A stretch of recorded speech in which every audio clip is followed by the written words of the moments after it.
परीक्षित ने सुखदेव स्वामी से कहा, गुरुदेव, जो लोग हिंसा करते हैं, मांस को खाते हैं, मांस का भक्षण करते हैं, वो कुंभी नामक नरक कैसा है?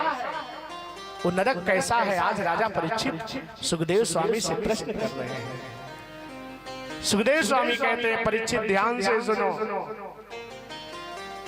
वो कुंभी पाक नामक नरक में एक बहुत बड़ी कड़ाही है जिसमें हजारों मन तेल खौलता रहता है। यम के दूत क्या करते हैं? जीव के एक एक टुकड़े को काट करके उसी कड़ाही में डाल देते हैं। जैसे हमारे यहाँ पकौड़ी पकौड़ा छाना जाता है, वैसे इस जीव के एक एक टुकड़े को काट करके उस कड़ाही में डाल दिया जाता है।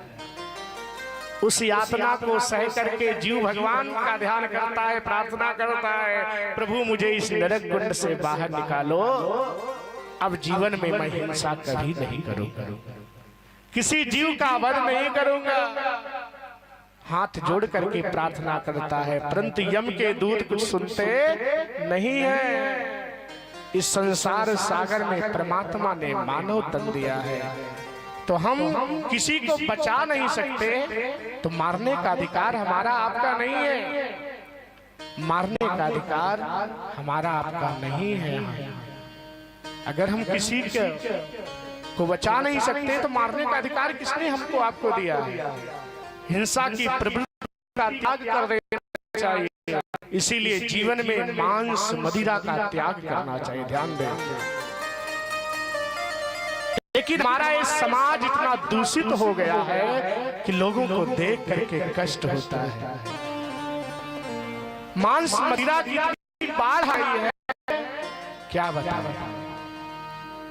समाज में इसकी इतनी अधिकता हो गई है कि लोगों को देख करके बहुत कष्ट होता है। खाने वाले के माता पिता पत्नी पुत्र को कितना कष्ट होता होगा, बताइए। जीवन में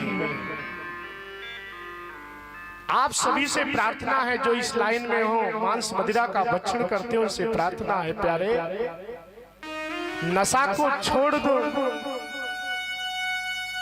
नहीं तो जीवन में दुख ही दुख मिलेगा। दुख ही दुख नशा के द्वारा आपके परिवार का नाश कर देगा, आपका जीवन नरक बन जाएगा।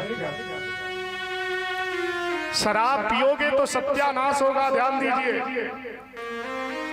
इसीलिए शराब से दूर रहो, अपने बच्चों को भी शराब से दूर रखो।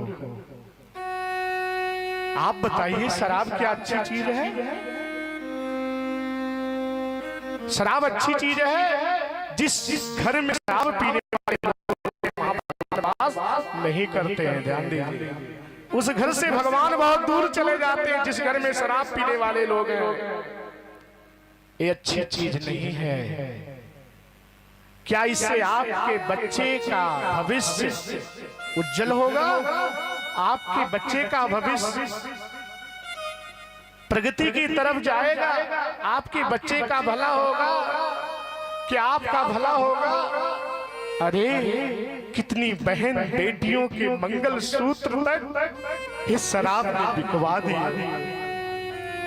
घर के बर्तन,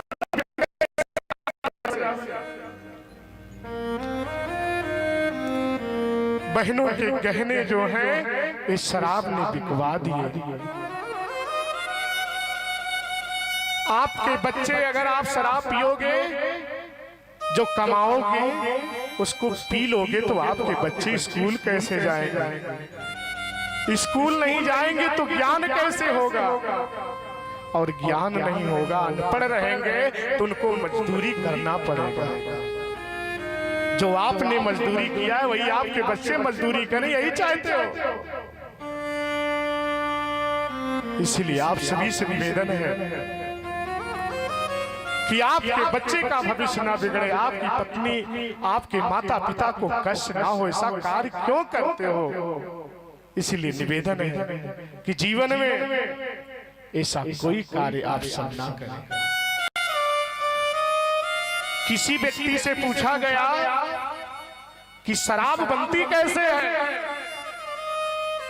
तो उसने बताया एक बार एक पेड़ के नीचे शराब बन रही थी। ध्यान दें, उसने बताया एक पेड़ के नीचे शराब बन रही थी। तो उसी समय 4 मर गए, 4 मर गए। अर्थात एक कोयल, एक कौवा और एक मर गया शेर और एक सुअर। समझ गए ना? कहने का मतलब जब व्यक्ति शराब पीता है तो कोयल की तरह मीठा बोलता है। ध्यान दीजिए। और थोड़ा और हुई तो कौवे की तरह बोलने लगता है, काव काव करने लगता है। और ज्यादा हुआ तो चूहा शेर की तरह दहाड़ने लगता है।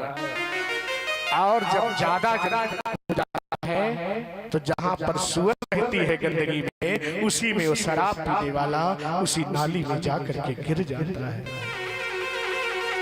समझ रहे हैं? कथा कहानी तो लोग बताएंगे, हमारा आपका जीवन उज्जवल कैसे होगा ये जानने की जरूरत है। कहानी तो सबको पता है ना। समाज में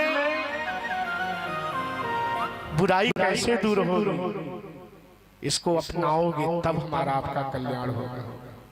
आप शराब पीते हो, आपके माता पिता को कष्ट है, और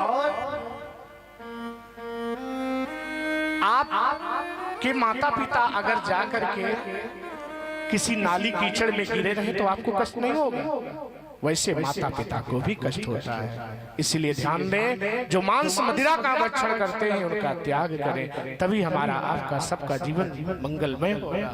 कथा सुनने का लाभ मिलेगा। आज सुखदेव स्वामी कहते हैं, परीक्षित, जो व्यक्ति हिंसा करता है उसे कुंभी पाक नामक नरक में जाना पड़ता है।